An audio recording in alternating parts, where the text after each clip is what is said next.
intinya atau core kompetensinya yang berbeda. Ya, biasanya kalau ekonomi atau bisnis pada umumnya memakai 5M gitu ya dalam proses produksinya. 5M itu ada bukan memakai masker menjaga jarak, itu bukan ya. Itu pencegahan COVID ya. Nah, 5M itu ada, kalau dalam produksi itu ada man atau orang-orangnya, ada material, ada method, ya, kemudian ada machine, ada money dan lain sebagainya. Ekonomi kreatif itu lebih menekankan kepada aspek man-nya, ya. Kalau dulu kita masih yang 5M itu adalah kebanyakan sumber dayanya adalah sumber daya yang tidak terbarukan, artinya sumber daya itu akan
Assalamualaikum.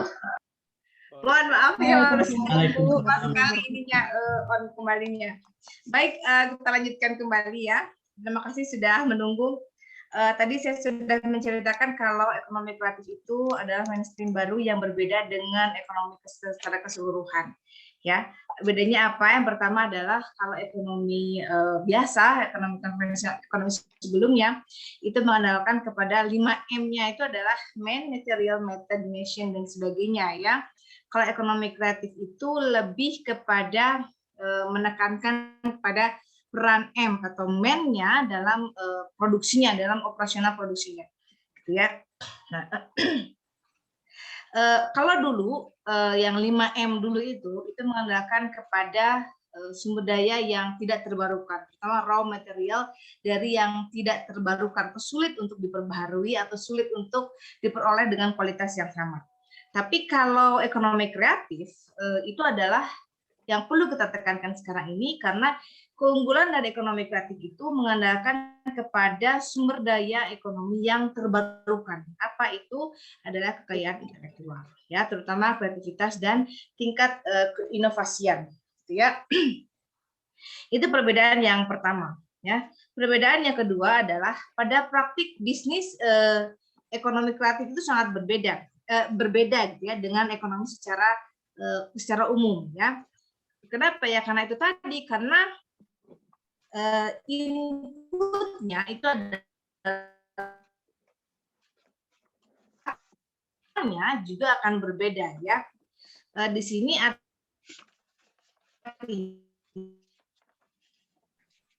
kalau sebuah industri kreatif itu merupakan industri yang sifatnya itu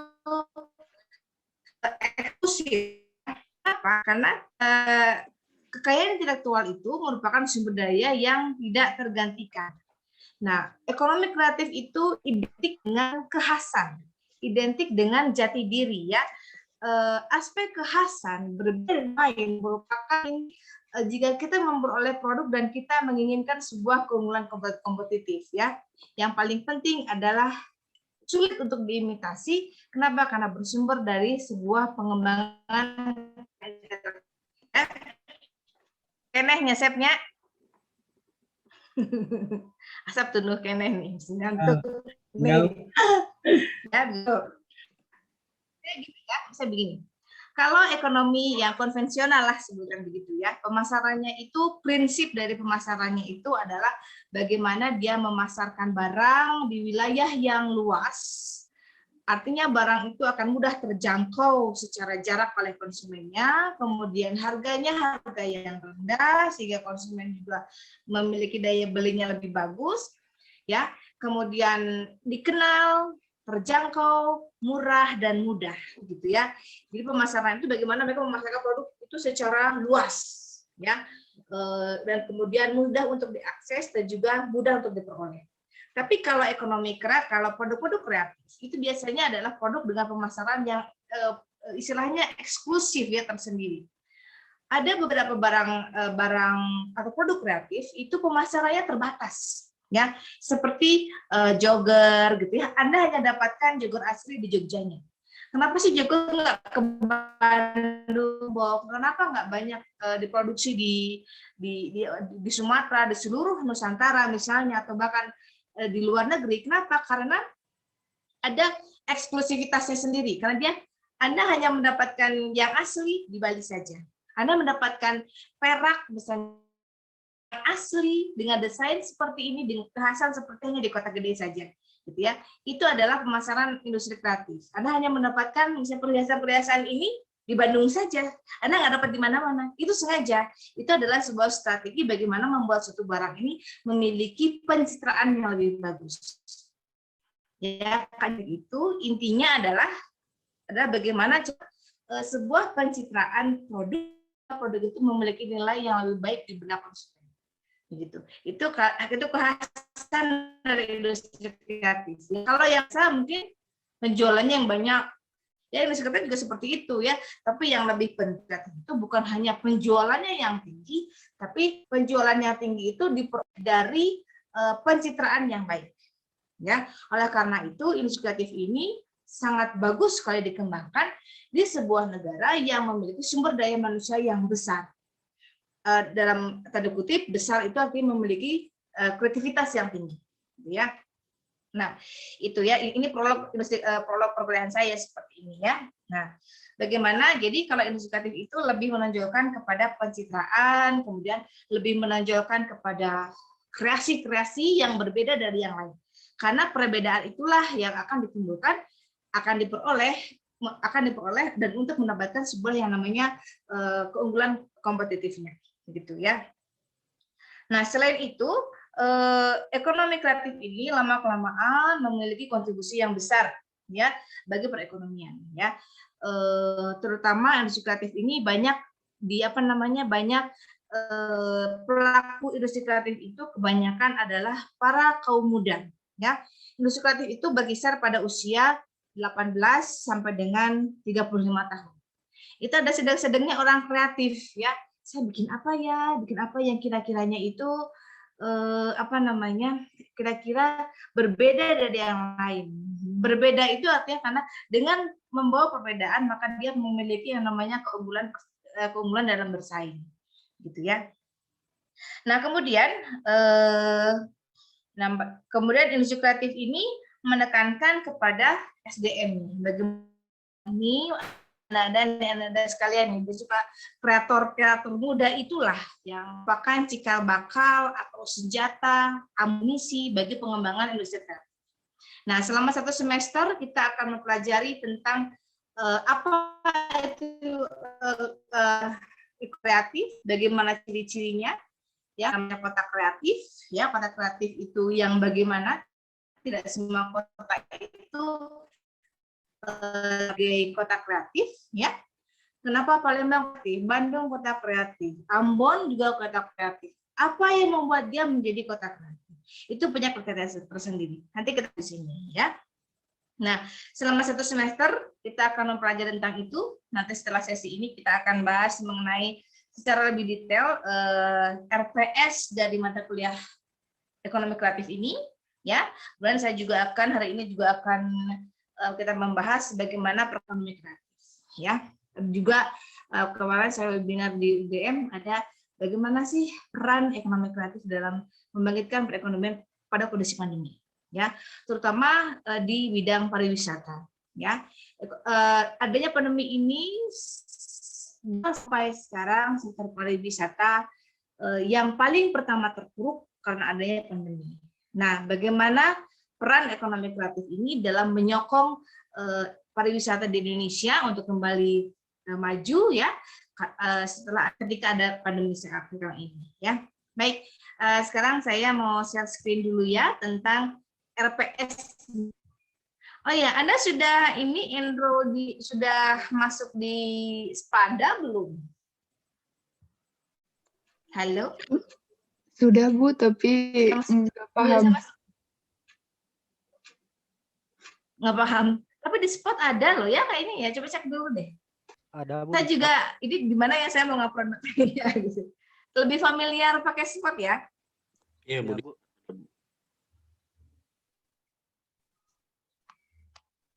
Kalau di Spada ada buat upload itu nggak sih? Kenapa saya upload ya? Spada ada buat ngupload itu nggak ya? Ngupload materi nggak ya? Nggak tahu. Di Siak nggak tahu Bu. Tapi di Siak ada Bu, di Spot ada Bu. Kalau di Spot ada, yang kita pakai tuh ada. Lalu tuh kalau di di Spada, saya jarang pakai Spada soalnya kalau Spot tuh kita udah familiar ya. Padahal Spada itu ada sejak dulu gitu, tapi kayaknya apa namanya trennya itu lebih bagus yang ini nih, yang Spot yang dipakai, yang lebih banyak yang pakai dan lebih mudah gitu kayaknya. Nah, tadi saya ini dulu ya. Kayaknya perkuliahan ini ada paralelnya dengan kelas Pak Amir ya? Ai? Gimana Ibu? Ada kelas paralel sama kelasnya Pak Amir? Kelas Pak Amir yang kelas B. Iya. Kelas B ya? Iya. Ini mah kelas A? Iya Bu. Kelas 5 udah mulai kemarin ya? Hari Selasa ya? Halo? Iya Bu, mulai kemarin hari Selasa. Pak Amir udah masuk belum? Kita tuh banyak yang kena COVID, Bu Neneng sekeluarga, tapi kayaknya sudah mulai pulih sekarang. Pak Amir, terus ya banyak deh, makanya kita di lockdown-nya UPI ya, sampai tanggal 6 Juli ya. Kalau ada ini bukan mengini ya, kalau ada apa-apa mahasiswa lapor saja ya. Ada yang ini enggak, ada yang sakit tidak? Japri aja gitu ada ya. Oke. Sekarang bahas tentang RPS ekonomi kreatif ya. Nah, kalau ekonomi kreatif itu awalnya bagaimana sih cara membangkitkan kreativitas kita? Ini kreatif kan ya. Kita baru bisa kreatif kalau gimana coba? Kita akan kreatif kalau gimana? Halo? Kita kreatif kalau gimana?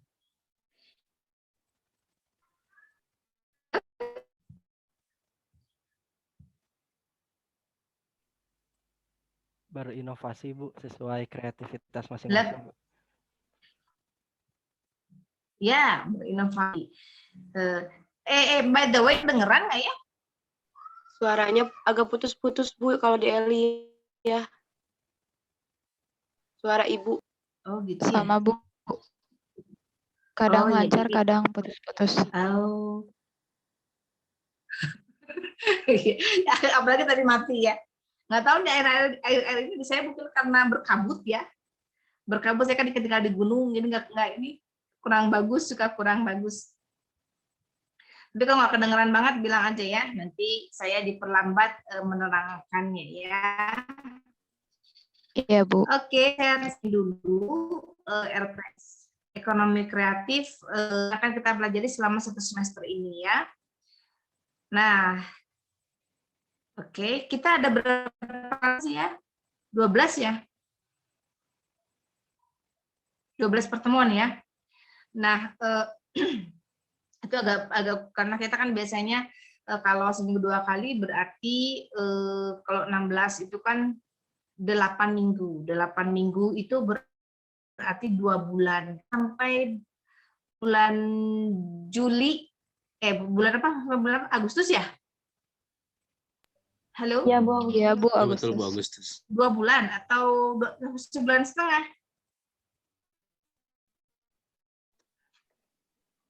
Nggak salah sampai tanggal 20 Agustus gitu, Bu.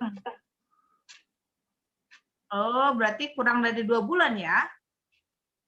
Iya, Bu, sepertinya. Bu. Iya, berarti kita sekitar 2 pertemuan ya semuanya. Baik nih, Anda kalau kuliah ekonomi kreatif, kalau kuliah dengan saya santai saja ya, biar imun kita lebih bagus. Nah, selama 1 semester ini, yang pertama kita akan tentang pentingnya ekonomi bagi di sini ketika kita bahas konsep dasar ya ontologi lainnya dalam mengenai ekonomi kreatif. Bukunya bisa pakai bukunya Pak Suryana, ya bisa pakai bukunya Pak Purnomo, ini ada di bawah. Nah, definisi konsep dasar, perbedaan ekonomi kreatif dengan ekonomi konvensional seperti yang tadi saya sampaikan ya. Mengapa ekonomi kreatif itu perlu dikembangkan? Sampai saya sampaikan bahwa ekonomi kreatif itu menekankan kepada sumber daya yang terbarukan, yang bisa di-generate ya. Nah, itu kemudian kemudian peran pemerintah, peran lingkungan itu berfungsi sebagai pendukung atau membuat sebuah lingkungan yang kondusif bagi sebuah kreativitas. Ya, bagaimana sih cara kita membangun kreativitas seperti apa? Gitu ya. Bagaimana sih biar kita tuh kreatif gitu. Kita kalau misalnya bikin produk kayak kemarin ya literasi ICT. Kita gimana ya yang different gitu ya, yang different gimana ya. Memang kalau kreativitas itu istilahnya dari ATMKI istilahnya, ATMKI. Amati, tiru, modifikasi, kreasi, dan inovasi. Jadi pertama itu ATM, amati, seperti teorinya Bandura ya, kita belajar itu dari mengamati sebuah model. Nah, kita mau gini, saya pengen nih kayak apa gitu ya. Saya mau jadi orang kayak gimana ya, atau produk atau bikin sebuah video pembelajaran yang sudah ada. Kita pakai model kita browsing gimana ya model pembelajaran orang lain apa, gimana caranya, musiknya, kontras warnanya, bagaimana gitu ya. Kemudian kita tiru. Tiru itu dua itu meniru. Sama monoton semuanya sama, kelompok hiji tapi kita kelompok 12 sama. Oh, gini. Itu meniru. Tahap meniru kan.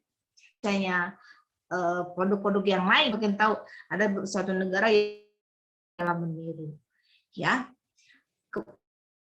Amati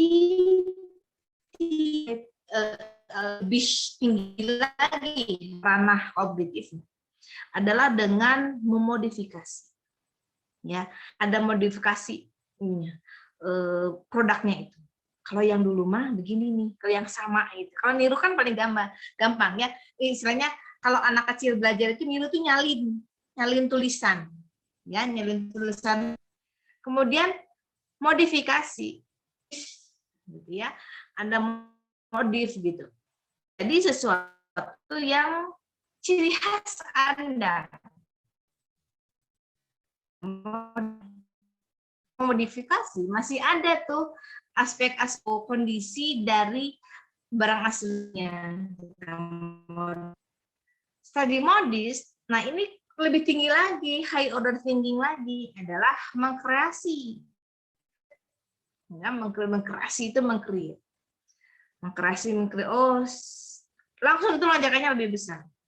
Setelah mengcreate, nah kita beri nilai. Artinya itu beri nilai itu manfaat apa yang bisa dipakai oleh banyak orang. Semakin luas pemakaian oleh semakin dampak yang besar, semakin revolusioner dari produk yang membawa kebermanfaatannya, maka itu kita sebut dengan nama semakin inovatif lah barang tersebut.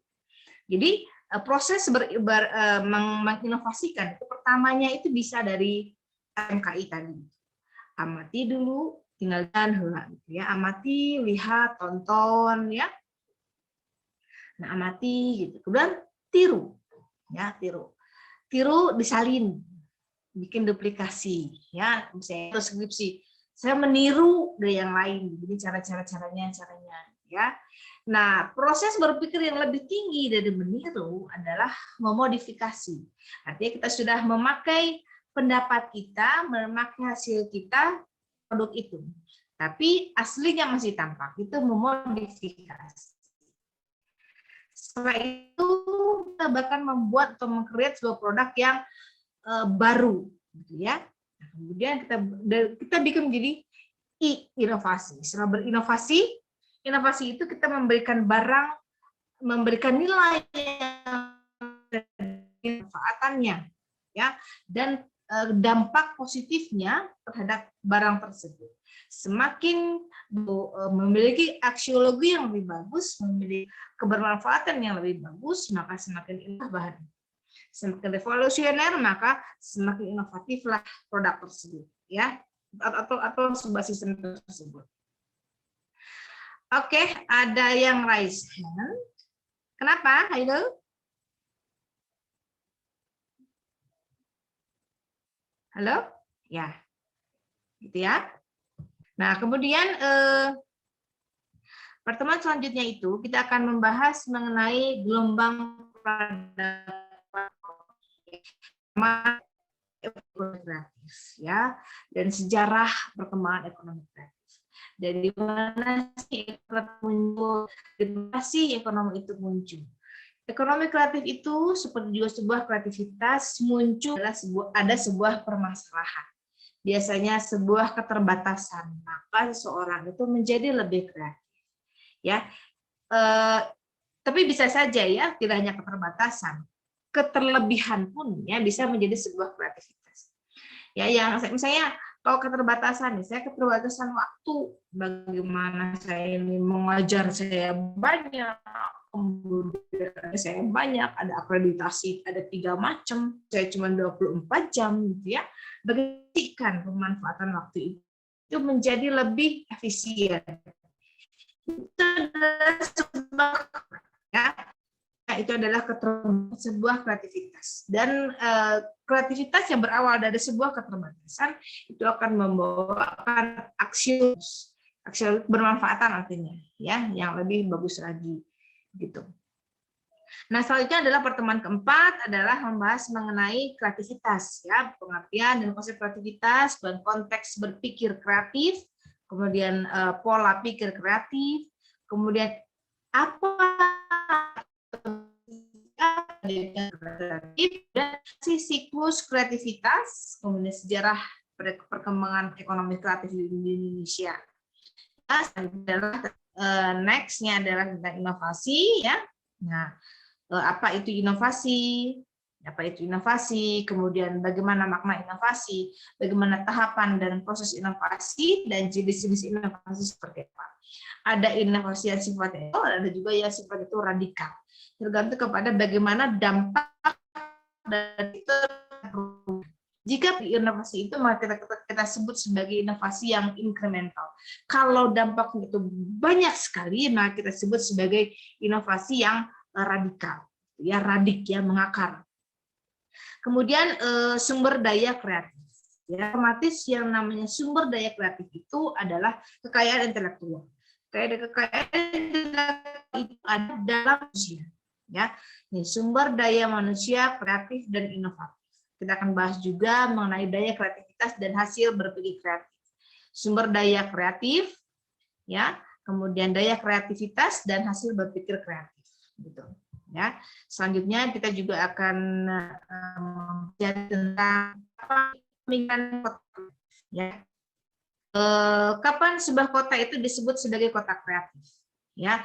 Bagaimana kota kreatif ini mendukung sumber daya manusia yang ada di sebuah kota itu untuk dapat meningkatkan kreativitas, ya.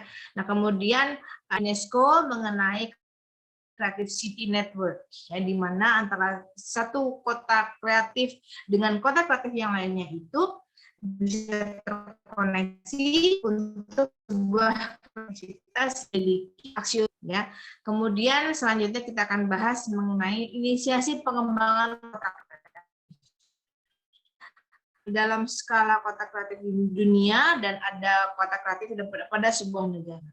Bagaimana cara menginisiasinya itu sudah ada rujukannya dari Creative Cities dari The British Council, juga dari mana tadi yang dari UNESCO, ya. Nah, itu. Setelah ekonomi kreatif ini diwujudkan pada sebuah industri kreatif. Kita tahu ada 16 sektor dalam industri kreatif ini, ya. Kemudian apa itu industri kreatif, ya?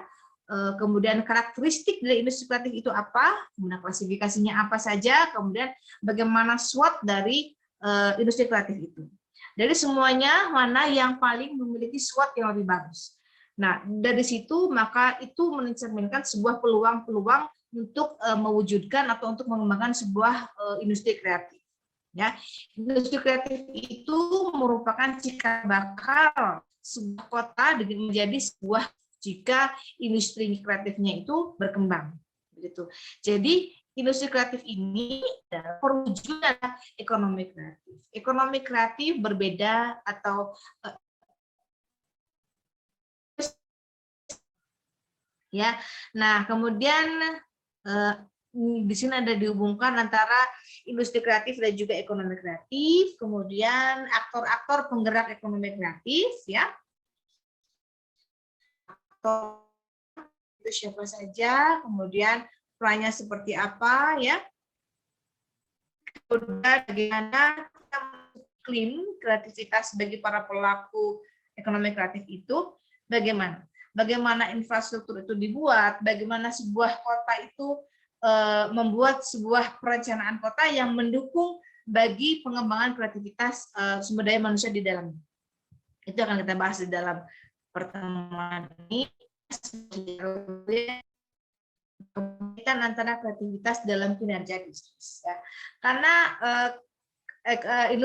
ekonomi kreatif itu berkaitan dengan yang namanya industri kreatif, dengan namanya usaha kreatif,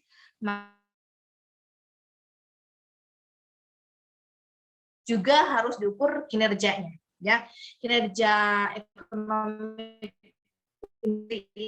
dan ukurannya itu kalau yang biasa, kalau yang KM kreatif yang kecil itu bisa dari bagaimana kinerja finansialnya, ya, bagaimana seperti manajemen keuangan, ya, ada rasio likuiditas, ada solvabilitas, ada bagaimana stabilitasnya, gitu.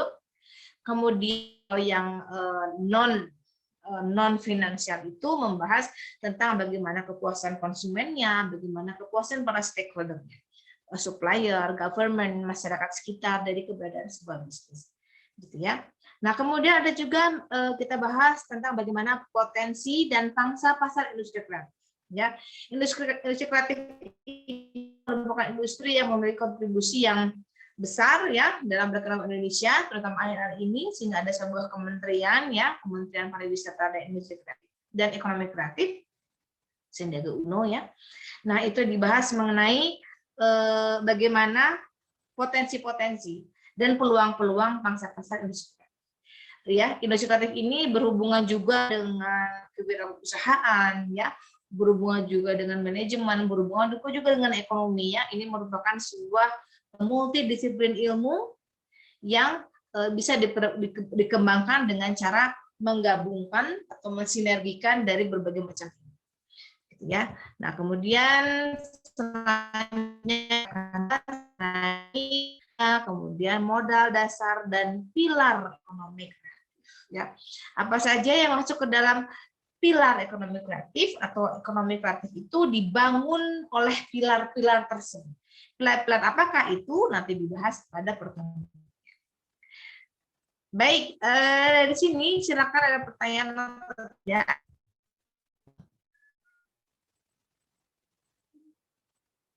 Halo, ada pertanyaan atau tidak? Silakan. Saya ini nggak kedengeran nggak? Terdengar, Bu. Ada, Bu. Terdengar ya, tapi saya nggak kedengeran. Ya, itu adalah yang akan kita bahas secara garis besar, yang akan kita bahas selama 1 semester. Ya, nah otomatis kalau kreativitas itu dibangun dari sehari-hari. Memang kreativitas itu harus dibangun, ya, harus dari pembiasaan. Nah, hati-hati dengan pembiasaan karena karakter kreativitas itu dibangun dari kebiasaan berkreatif. Jadi karakter itu dibangun dari kebiasaan. Ya, misalnya gini, orang yang suka misalnya, ya, orang yang biasa iseng makan di atas meja misalnya, iseng heureuy gitu ya, makan di atas meja. Jadi lama-lama heureuy, ya. Lalu saya mau makan di atas meja, makan yang celek di atas meja gitu ya. Terus gitu, saya mau di atas meja gitu. Terus lama-lama itu akan membangun dirinya menjadi orang yang punya karakternya itu menjadi orang yang begitu makan di atas meja. Ya, seperti Anda sering menonton film Mowgli, tahu film Mowgli? Mowgli, Tarzan gitu ya. Itu karakter yang dibangun dari kebiasaan. Ya, walaupun dia bukan keturunan dari beruang atau bukan keturunan dari nyomet, ya, dari King Kong. Kenapa dia seperti itu? Karena kebiasaan begitu. Kan manusia tuh tidak punya karakter bergelantungan, ya. Kenapa? Yang punya karakter bergelantungan itu si nyomet itu, gitu ya. Nah, Tarzan, ya, Tarzan itu apa namanya? Mengapa dia punya karakter begitu? Karena dia melihat pertama itu ada peniruan dulu, amati dulu. Oh, orang sini itu kalau jalan itu bergelantungan, gitu ya. Mau ke pohon satu ke pohon lain. Oh, ternyata ngegelantung ya caranya ya, gitu. Tarzan. Itu amati, ya, itu banduran, katanya banduran, amatin gitu. Oh, kalau mau ke pohon satu ke pohon lain, caranya menggelantung, ngebulayun gitu ya. Nah, terus diamati, tiru ATM, tiru. Maka si Tarzan itu yang orang, ya. Satu kali, kok gini ya caranya ya. Kemudian mama nyomet itu bilang begini, San, gitu ya, Tarzan, bukan Susanti ya, San. San, gitu. Kamu kalau mau berpindah, ini pakai ini aja nih, pakai gelantungan ini nih, pakai tali pohon yang ini. Gitu. Sebenarnya setiap hari seperti itu, kebiasaan ya, kebiasaan. Lama-lama karakter dia adalah berjalan dengan cara menggelantung. Begitu juga Mowgli, kan ya, pernah nonton Mowgli itu? Ya, Mowgli itu kan yang besar bersama beruang ya, Mowgli itu ya. Apa Elia? Mowgli itu beruang naon sih? Beruang ya? Mowgli, tahu kan Mowgli? Enggak, Bu. Kalau nggak salah dia dibesarkan oleh Hah? Beruang naon? Beruang, Bu. Beruang ya? Nggak gitu. Nah, jadi kan lama-lama dia jadi merangkak berjalannya. Kenapa? Karena karakter. Begitu juga dengan kreativitas ya. Kreativitas itu terbentuk kalau kita membiasakan kreatif. Abang minum dulu ya, bentar ya.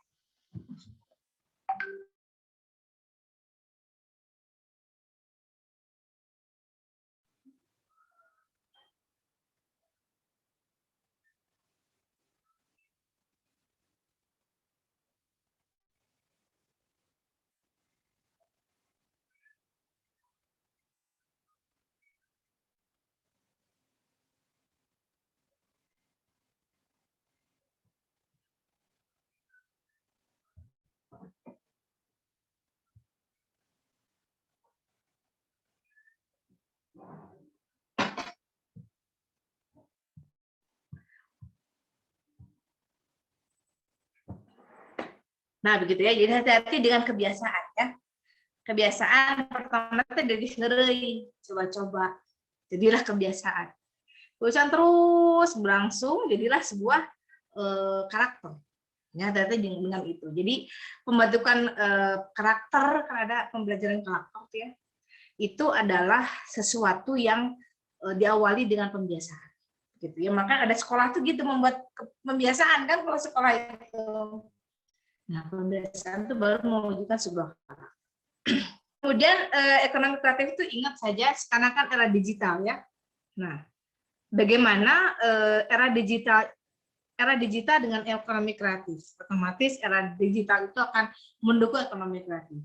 Tapi ada hal yang penting dari sebuah digital dan kreativitas. Kreativitas adalah sebuah kompetensi manusia. Kreativitas adalah sebuah kompetensi yang banyak dimiliki oleh manusia dan jarang dirambah oleh artificial intelligence ya. Artinya begini, ketika kita berkembang sebuah ekonomi bisnis digital ya, segala yang berbau digital, robotik dan sebagainya, maka ancamannya adalah akan terdapat 2 juta orang pengangguran per tahun. Gitu ya. Dampaknya seperti itu ya. Dampak sebuah teknologi itu, maka ekonomi manusia itu istilahnya akan tergantikan. Manusia akan tergantikan robotik itu. Ya begitu. Karena tergantikan gitu, maka akan terjadilah pengangguran. Begitu juga dengan era revolusi industri. Semua revolusi industri dampak adalah seperti itu, akan menimbulkan pengangguran baru.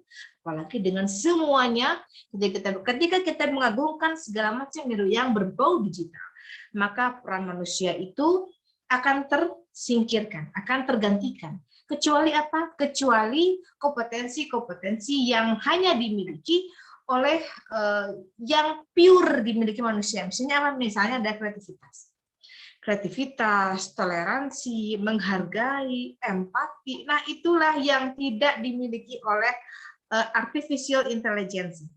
Walaupun ada robot yang lebih maju daripada Sophia ya, sekarang Sophia sudah banyak, ada juga robot-robot lainnya.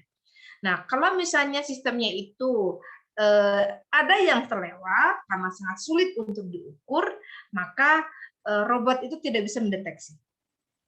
Begitu ya. Jadi bagaimana dong caranya biar kita tidak tergeser oleh teknologi? Kuncinya adalah kreatif lah. Karena kekayaan intelektual manusia itu jauh yang ciptaan Tuhan ini, ciptaan Allah Subhanahu wa taala ini jauh lebih bagus daripada kecerdasan buatan. Gitu kan ya. Nah, maka Anda harus mulai mengembangkan yang namanya berkreasi, kreasi. Cobalah untuk lebih out of box untuk Anda ya, karena katanya orang muda itu jauh lebih mudah untuk berkembang. Dengan cara tadi itu memberikan sebuah kebiasaan yang kreatif. Sebuah kebiasaan yang kreatif akan membawa sebuah karakter kreatif. Sebuah karakter kreatif inilah merupakan senjata bagi orang atau bagi semua generasi muda, semua generasi milenial yang akan menghadapi tantangan revolusi industri yang semakin maju. Begitu ya, itu adalah kreativitas, itu adalah hal yang paling penting. Ya, jangan bersifat jadi muncullah kemanusiaan. Kapan Anda punya kompetensi, kapan Anda bisa memiliki keunggulan bersaing pada masa revolusi industri itu bukan Anda menambah kognitifnya, kecerdasannya, ya. Itu Anda akan bersaing. Tapi ketika Anda memunculkan sebuah kreativitas, sebuah kemampuan berinovasi, kemampuan untuk meng-create, ya, humanistik yang lebih besar, maka Anda akan lebih mudah untuk bersaing pada era atau lebih mudah menjawab tantangan di era revolusi industri. Mau 5.0, 10.0, 20.0, dan seterusnya. Gitu ya. Jadi, jadilah Anda sebagai manusia. Anda kan manusia kan, sering kalau kita ngeklik mau ke mana, mau browsing gitu ya. Are you robots? No. Kan jadi Anda masih bisa dibedakan antara manusia dengan robot. Semakin ke sana, robot itu akan dengan kemajuan teknologi kecerdasan buatan, maka akan mirip-miriplah manusia dengan robot, dan kita akan tergantikan karena robot itu akan mudah diatur, ya. Oleh karena itu kita mudah bersaing, maka yang kuncinya adalah yang tadi itu. Baik ya. Baik, selanjutnya adalah saya akan menceritakan yang terakhir, saya akan sedikit mengupas tentang bagaimana sih perkembangan ekonomi kreatif di Indonesia dan bagaimana kontribusi perkembangan ekonomi kreatif bagi perekonomian secara keseluruhan. Ya, ekonomi kreatif ini tetap berkibar ya pada saat kemajuan revolusi industri ini, karena teknologi itu adalah merupakan alat bagi orang-orang kreatif. Bukan orang itu tergilas oleh teknologi, tapi teknologi itu diperalat oleh orang-orang kreatif dan digunakan sebagai faktor pendorong, faktor pelengkap, dan faktor penguat bagi pengembangan sebuah ekonomi kreatif. Gitu ya. Nah, ini saya akan share bagaimana kontribusi dari ekonomi kreatif di Indonesia ya. Nah, ini dulu deh. Tapi ini datanya agak lama ya.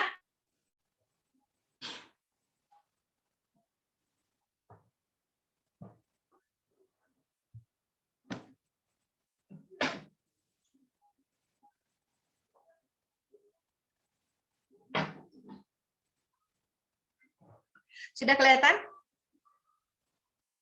Halo, sudah bisa dilihat slide-nya? Belum, Bu. Belum. Belum. Masih di filenya. Masih Masih di scroll gitu.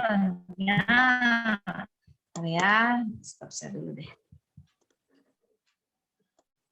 Ini adalah hasil survei dari ekonomi bagaimana perkembangan ekonomi kreatif. Kebetulan saya browsing kok yang paling lama itu yang ini. Nanti saya share ini adalah agak lama. Nanti saya share juga yang dari ininya Sandiaga Uno ya.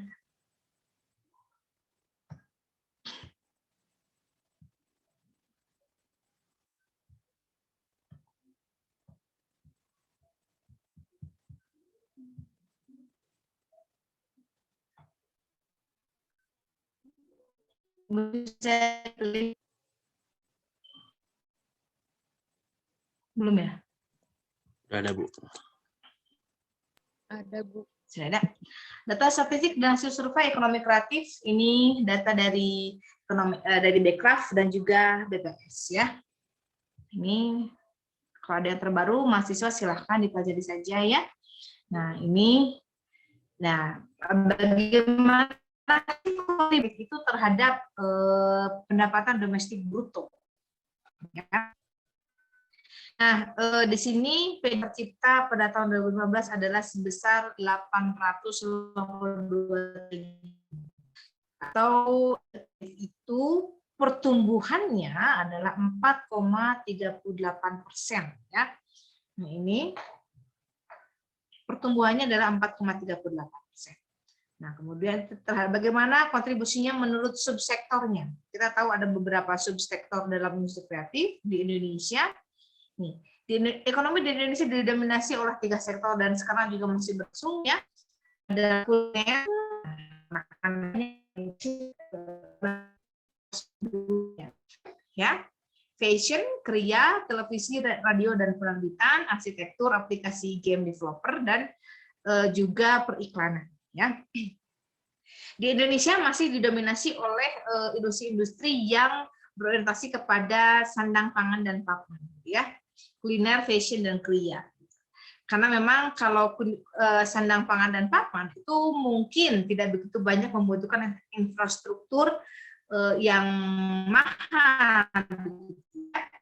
Asal kita memiliki daya kreasi untuk mengkreasikan kuliner, ya, maka itu menjadikanlah dia sebuah hasil cipta yang oke, gitu ya. Pertumbuhannya adalah 40 di sini.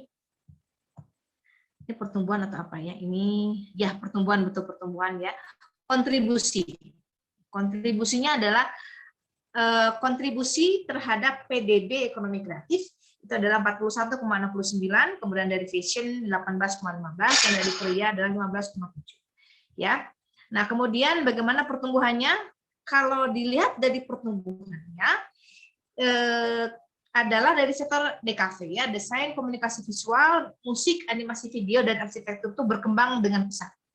Ya, berkembang mulai ada kreator-kreator muda, maka yang berkembang dengan pesat adalah yang DKV, musik, animasi dan juga arsitektur. Kalau kontribusi kuliner, fashion dan kriya. Itu. Itu kenapa ini kontribusinya belum ada, ya. Ini cikal bakalnya atau potensinya besar, ya. Kalau ini sudah ada sejak dulu nih, kuliner, fashion dan kriya. Nah, ada sejak dulu, maka kontribusinya itu besar dan juga dunia usaha yang bergerak kuliner dan kriya itu akan dan mapan, ya. Nah, kemudian ekspor sektor ekonomi kreatif, ya. Nah, di sini kita lihat bandingannya, ya. Nih, bisa lihat dari sini, dari yang ekspor aircraft selama 1 tahun ini, ya. Kalau misalnya non migas itu adalah 145, aircraft itu 118,2.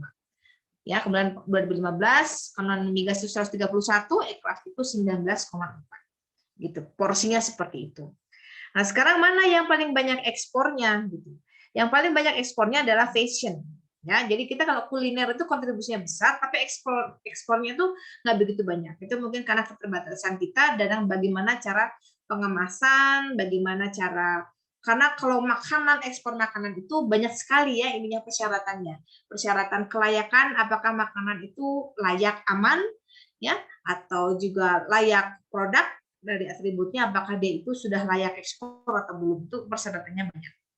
Karena itu kuliner gitu. Kemudian dari fashion, kriya, kuliner dan lainnya. Yang paling banyak itu adalah fashion. Itu dari ekspornya.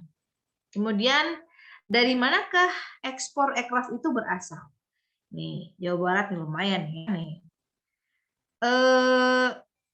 Sumber atau COO ya istilahnya, Certificate Origin itu kebanyakan dari Jawa Barat. Jawa Barat itu pengekspor. Kita tahu sendiri bahwa Jawa Barat itu adalah pusat fashionnya atau pusat banyak sekali industri tekstil di Jawa Barat. Oleh karena itu Jawa Barat itu adalah pengekspor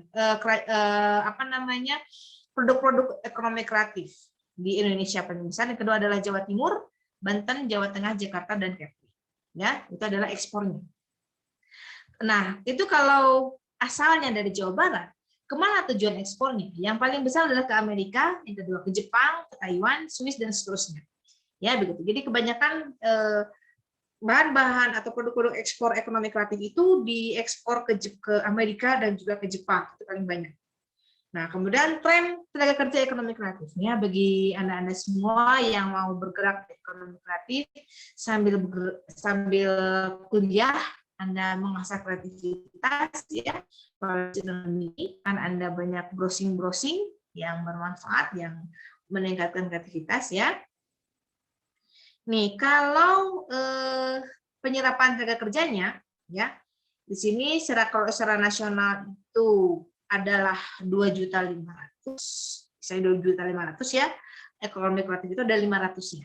Jadi kurang lebih potensinya itu bisa 20%-nya. Ya, 20%-nya bisa bergerak di sektor ekonomi kreatif. Gitu. Nah, sekarang kalau di negara-negara yang lain ya, berapa persen perlu di industri kreatif di Asia Pasifik itu adalah 43%. Ya, persen dari seluruh tenaga kerja di negara tersebut adalah bergerak dalam sektor kreatif. Kemudian di Eropa itu 26%, di Amerika Utara 16%, di Amerika Latin 7%, Afrika dan Timur Tengah 8%, dan Indonesia 14%. Nah, di sini mencerminkan Indonesia itu lebih kecil nih daripada Amerika Utara maupun dari Asia Pasifik persentasenya ya. Ini mencerminkan bahwa walaupun sedikit sudah berkontribusi.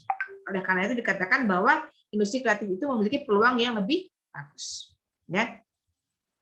Nah, sekarang gendernya nih, banyak mana yang perempuan?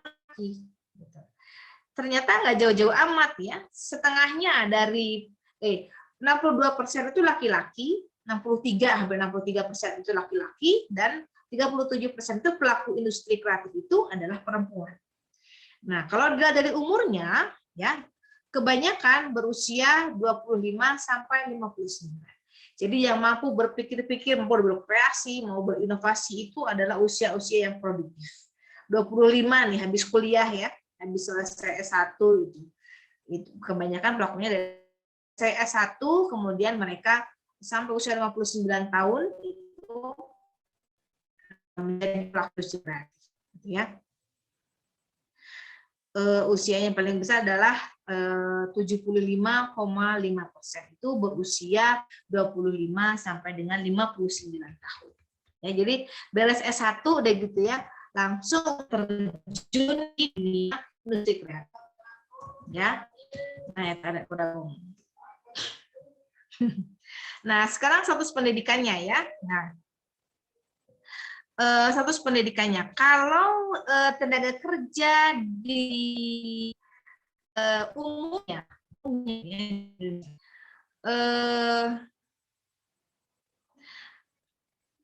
kalau misalnya pendidikannya SMP ke bawah, ya SMP ke bawah itu tenaga kerja pada tahun 2015 itu secara umum adalah 62,3, yang 36% untuk yang SMP ke bawah. Kemudian 26% yang SMA sederajat, dan juga kalau tidak begini saja ya.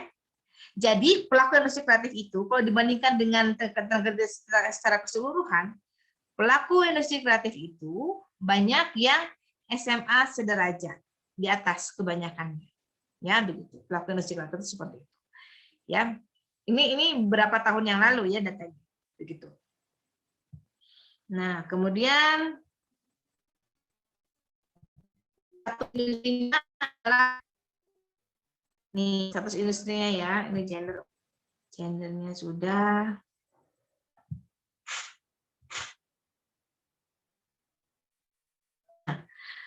Secara formalnya ya 83,32% itu tidak berbadan hukum dan 16,68% itu berbadan hukum ya.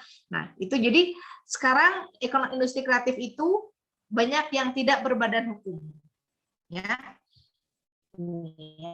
yang berbadan hukum ya. Kemudian hal ini terindikasi dari banyaknya unit usaha yang memiliki tenaga kerja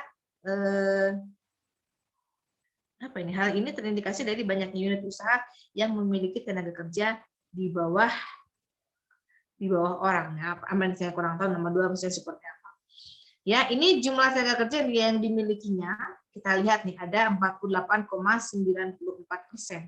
Artinya kebanyakan tenaga kerja yang dimilikinya adalah 1 sampai 4 orang, gitu ya. Jadi kebanyakan dari usaha kreatif itu adalah merupakan UMKM dengan tenaga kerjanya 1 sampai 4 orang. Kemudian statistiknya mereka tidak banyak berbadan hukum, ya. Jadi kebanyakan dan juga pelakunya itu adalah para generasi-generasi muda, ya. Jadi industri kreatif itu pelakunya itu pendidikannya adalah SMA sederajat, ya, ke atas. Kemudian mereka itu bentuknya UMKM, artinya tenaga kerjanya masih sedikit, ya. Kemudian belum berbadan, ya. Kemudian dilihat dari akses permodalan, pakai modal sendiri, ya, tidak banyak mengakses perbankan atau apalagi dengan modal ventura. Kalau dilihat daripada status penanaman modal, kebanyakannya adalah kalau dari kalau penanam modal asing itu banyak di software seperti itu, di penerbitan dan di KRIA. Kalau untuk penanaman modal dalam negeri, banyak yang menanam modal dalam industri perfilman, animasi, juga video. Ya, seperti itu ini gambarannya. Kemudian bagaimana pemasarannya? Jenis konsumennya, kalau industri kreatif itu sebagian besar konsumennya adalah konsumen akhir seperti kita nih. Kita bukan mengkonsumsi itu bukan dijual kembali, tapi konsumen akhir, ya, sebanyak 93,42%. Daerah pemasarannya kebanyakannya adalah masih di dalam kota, ya, atau di dalam kabupaten. Kemudian kalau mereka akan memasarkan atau mempromosikan dari produk kreatifnya itu dengan media sosial, ya. Kedua dengan website, brosur, dan media luar, pameran dan lain-lain, ya, suatu radio dan televisi seperti itu. Ya, jadi mereka kebanyakan memasarkannya itu dengan media sosial, gitu. Nah, kemudian ini tentang haki, ya. Tentang perolehan haki. Kita tahu bahwa sumber daya utama dari sebuah ekonomi kreatif itu adalah kekayaan intelektual. Nah, kekayaan intelektual itu kadang mereka dicatatkan, kadang juga tidak. Ya, di sini yang memiliki haki adalah ya,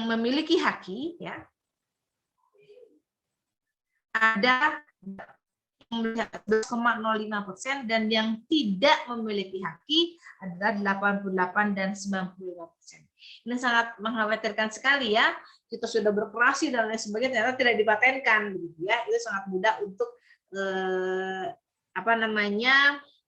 istilahnya diakui oleh orang-orang lain. Seperti banyak juga kita sudah sering dengar, ya, bahwa hasil-hasil karya orang Indonesia yang sangat kreatif ini banyak diakui sebagai karya-karya orang lain. Nah, kemudian yang disetujuinya, yang disetujui ada 94,17%. Tapi memang kita masih banyak sekali produk kreatif, produk haki yang tidak memiliki haki, ya. Aneh, ya. Kasihan, ini ironis banget, gitu ya. Oke, kemudian produk apa saja sih yang punya haki tertinggi? Yang pertama adalah film, animasi, dan video. Ya, begitu. Haki tertinggi. Yang kedua adalah kuliner. Ya, kuliner itu jika Anda punya resep makanan, kreasi-kreasi bahan pangan, ya, sangat bagus, silakan saja Anda paten. Ya, kemudian seterusnya adalah di bidang televisi dan radio. Ya, itu yang memiliki hak paten. Dilihat dari infrastruktur industri ekonomi kreatif itu, yang pertama adalah bahan baku apakah dari luar negeri, dari domestik maupun dari kota atau domestik dari luar kabupaten atau kota. Ya, ini sangat baik sekali nih bagi kreatif ini, ya. Di Indonesia, bahan baku produksinya itu 82,69% atau sebagian besar bahan bakunya itu berasal dari dalam kabupaten atau kota. Kreatif itu sangat berkontribusi terhadap perekonomian daerah. Gitu, karena dia betul-betul menggali potensi daerahnya menjadi sesuatu yang kreatif. Dan tidak memboroskan karena mereka mengambil bahan baku dari luar, tapi mengolah sumber daya lokal. Ini yang merupakan keunggulan dari ekonomi kreatif. Ya, mereka banyak menggali dari segala sesuatu yang ada di sekitarnya. Gitu. Kemudian bagaimana sih penggunaan IT-nya? Nah, di sini yang paling tinggi itu adalah usaha ekraf yang menggunakan internet. Yang kedua adalah usaha kreatif yang menggunakan komputer device-nya. Ada juga 30,39% usaha kreatif yang memiliki website. Artinya apa? Kalau hanya menggunakan internet, network saja itu masih sangat terbatas dalam penyampaian informasi maupun dia umumnya. Nah, yang paling penting adalah website karena segala keterbatasan dari pelaku industri kreatif tapi bahkan merupakan tantangan bagi pelaku industri kreatif adalah bagaimana biar mereka itu bisa menggunakan teknologi IT untuk lebih meningkatkan potensi gitu ya.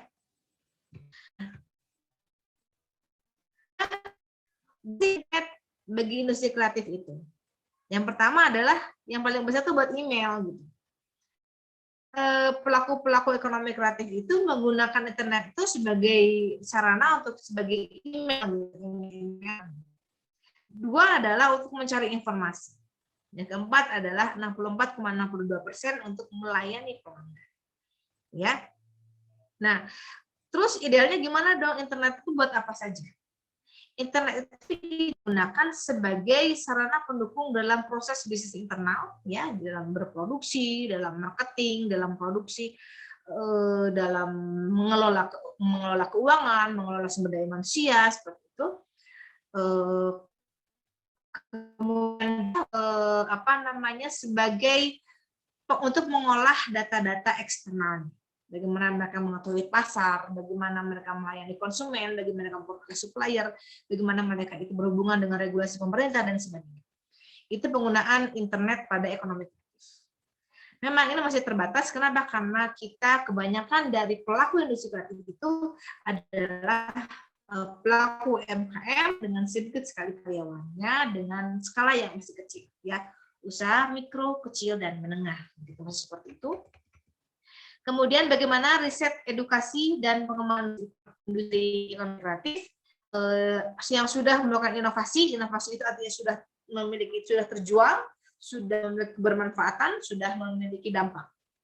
Atau dia itu masih pada tataran litbang, melakukan penelitian dan pengembangan. Ya. Kemudian, saya 3 menit lagi ya. Yang pertama tinggi itu adalah kendala pemasaran. Salah satu fungsi dari marketing digital itu, ya, dengan adanya marketing digital yang berkolaborasi dengan industri kreatif, maka itu akan bisa menjadi solusi bagi pemasaran di industri kreatif. Yang kedua adalah masalah riset dan pengembangan. Ya, memang sumbernya itu adalah kekayaan intelektual, maka yang namanya riset dan pengembangan produk dan juga manajemen, litbang untuk produk, litbang untuk produksi, dan litbang untuk manajerial itu sangat diperlukan sekali.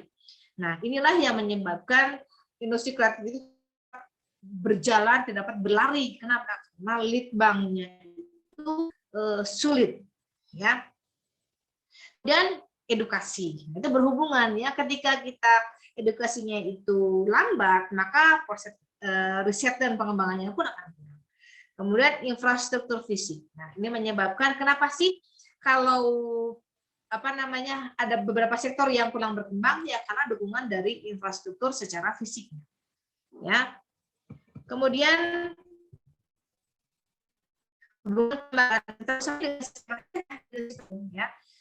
yang pertama adalah banyak bergabung dengan perusahaan swasta, instansi pemerintah, perbankan, BUMN, dan juga yayasan. Jenis kemitraannya apa? Terutama adalah masalah pemasaran. Ya, mereka bermitra dengan perusahaan swasta, terutama untuk berkaitan dengan pemasaran. Kemudian mesin dan penyediaan mesin dan peralatan, kemudian pengadaan bahan baku, terutama seperti itu. Ya, rencananya seperti apa nantinya? Nah, rencana pengembangan industri kreatif itu pertama kali adalah yang paling besar itu peningkatan kapasitas usaha. Kapasitas usaha itu artinya ketika dia itu industri mikro, dia telah menjadi skalanya kecil. Jadi usaha otomatis dia harus memiliki dukungan berupa dukungan regulasi, dukungan edukasi, dukungan litbang, infrastruktur, dan juga SDM. Yang paling penting adalah dukungan SDM yang kompeten. Gitu. Kemudian keanggotaan asosiasi yang paling banyak itu adalah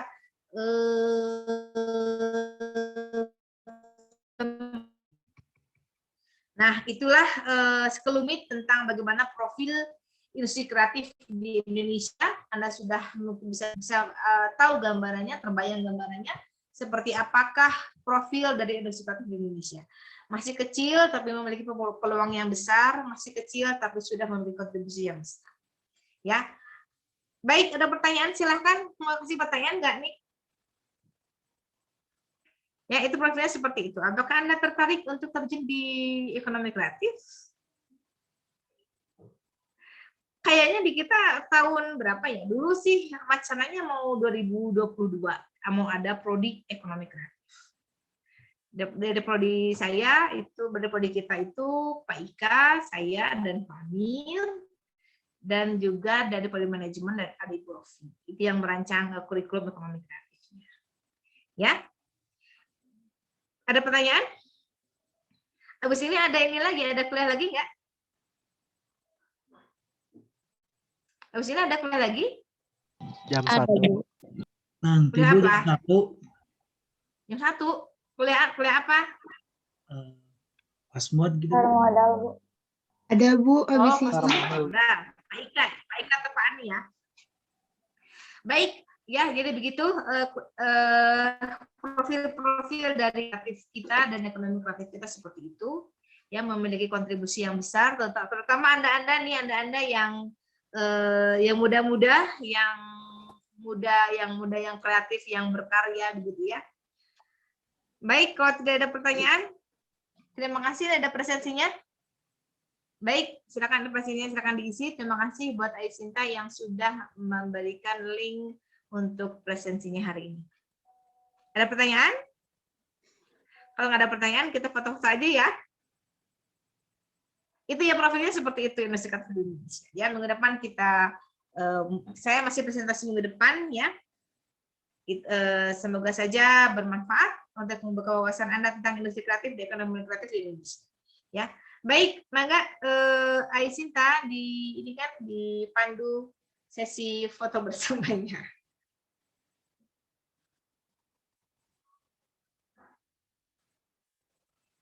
Siapa nih, Aisinta atau sama Dava atau sama siapa? Mangga. Mau minta tolong Dava. Dava aja, kalau Dava. Oke. Slide 1 dulu ya. 1, 2, 3. Oke. Sekarang slide 2. 1, 2, 3. Oke. Slide 3. Udah off cam. Oke ya. 1, 2, 3. Oke, udah. Thank you. Udah ada 3 slide ya. Ya, terima kasih Dava. Mangga saya undur diri ya. Jaga kesehatan selalu ya. Jangan banyak keluyuran, terapkan 5M. Semoga kita bisa bertemu lagi di hari Senin ya. Hari Senin. Senin pada jam yang sama. Iya, hari Senin pada jam yang sama ya, Ayah. Terima kasih semuanya. Wassalamualaikum warahmatullahi wabarakatuh. Saya izin dulu ya. Terima kasih ya. Terima kasih. Ya, Terima kasih banyak, Bu. Iya. Terima kasih, Bu.